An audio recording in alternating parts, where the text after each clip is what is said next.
Good morning students. In the last class we have seen about the components of DBMS. So components la 5 major components பார்த்தோம். That is the hardware வந்து it's a similar to the tire, the wheel and then the software is it's similar to your air in the tire. So if you want to run your tire, there is a need for the air. So you can able to realize the touch and realize your wheel, but you can't able to feel the air. So the hardware is similar to the wheel and then the software is similar to your air in the wheel. So without the software you can't able to run your hardware, and then similarly without the hardware you can't able to run your software. So if you want to run, you need the accessories, that is nothing but the data here. So in order to check your thing, there is a need for the procedures and methods, and then in order to get the values, and then in order to manage the data, there is a need for the database access languages. So these are the 5 major components. And then now we are going to see about the database structure. The table is the entire collection of related data in one table. So first we have to know about what is a table, and then what is a relation, and then what is a tuple and attribute. So here, that is when you are going to have a table, the each and every row it represents the tuple, and then each and every column it represents the attributes. The entire collection of tuples or the rows are called as relation or table. So we will see through an example. Here what is a given example? The given example is a student number, student name, and then student age, student class, and then the student section. So you are having totally 5 columns, and then how many rows are there? 1, 2, 3, 4, 5 rows are there. So the column it represents the attribute, and rows it represents the tuple. So all the 5 rows collectively it is called as a table or relation. Okay. And then next we are going to see about the data model. How we are going to represent the data is called as a data model. So actually before forming the structure we have to see about the data model. So using this data model only we are forming the structure of a particular relation.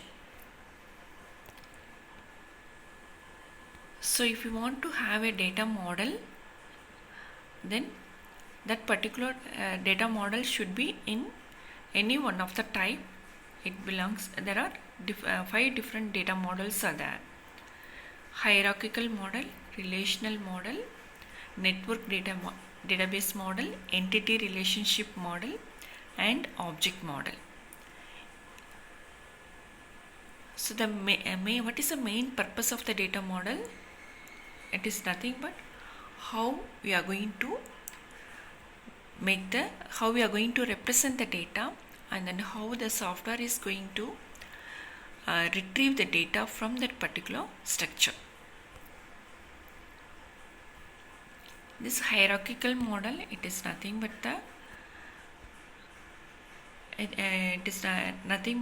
how we are going to represent the data through the hierarchical model.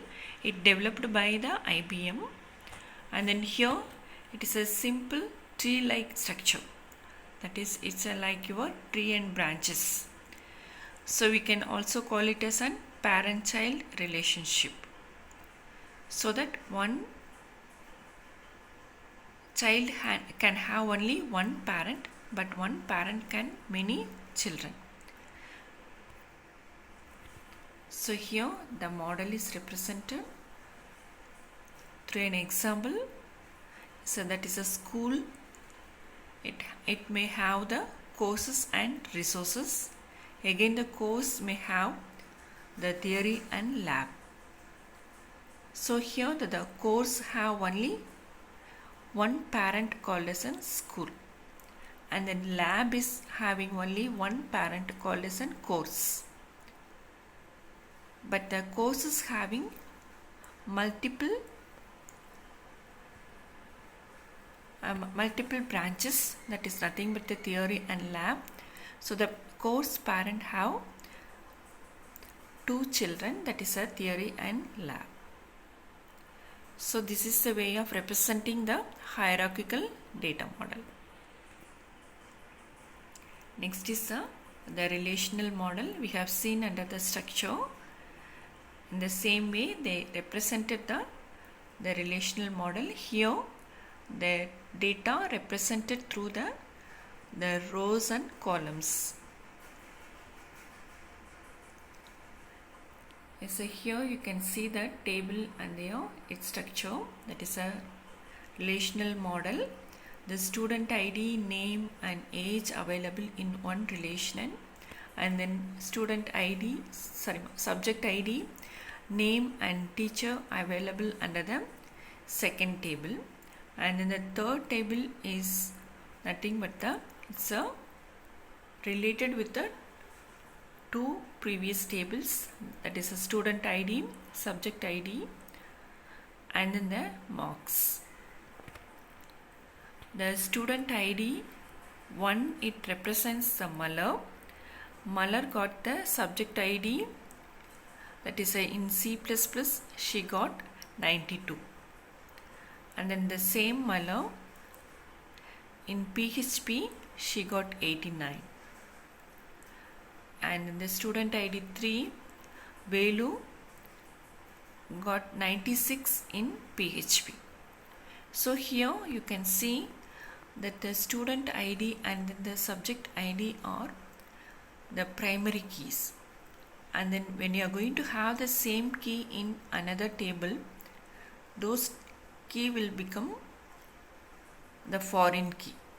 So here the student ID in the first table is primary key, and then the subject ID in the second table is again primary key. In the third table, the student ID and then the subject ID, it becomes foreign key because it's already defined as a primary key in your previous tables. So what is a primary key? The primary key is used to denote a particular record with a unique identification. You can able to retrieve a record with the primary key.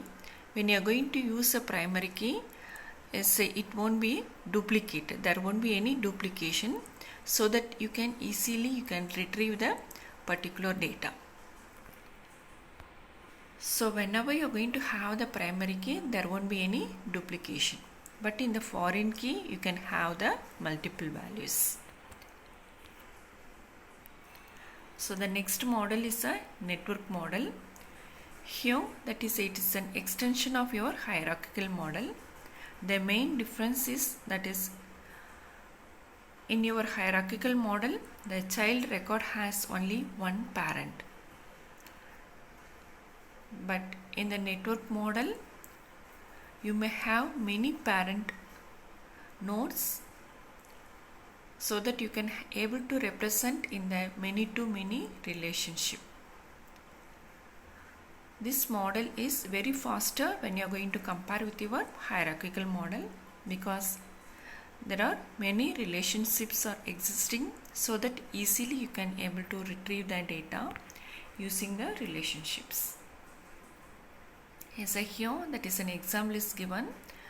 The school has library, office and staff room, and then again here under the student, that is, it's have the parent node as library, office and staff room. That is nothing but it denotes library. The student will access the library as well as the office and then the staff room.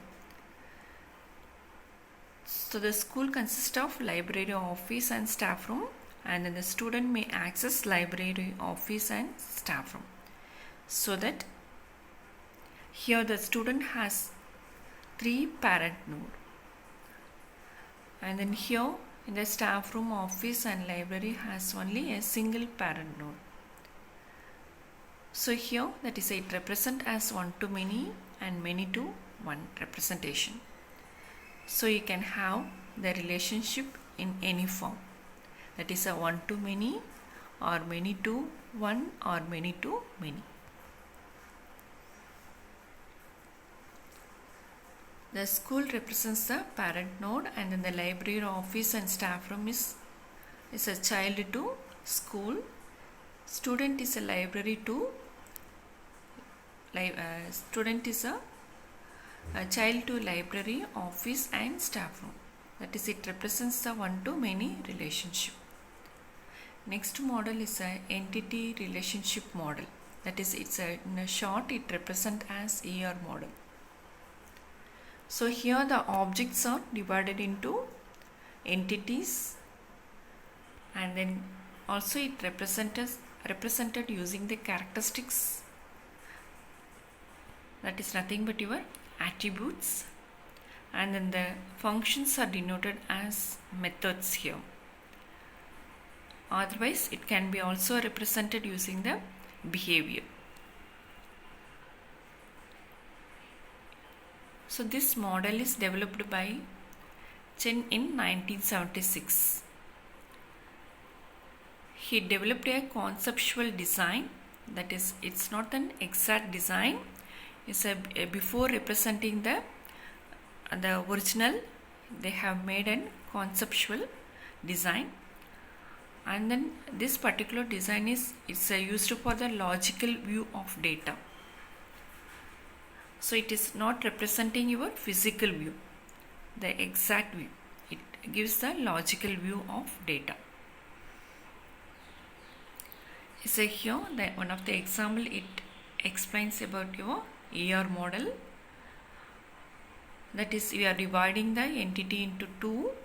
That is, we are dividing the object into two entities called as a doctor and patient, and then the relationship is the diagnosis. The doctor diagnoses the patient,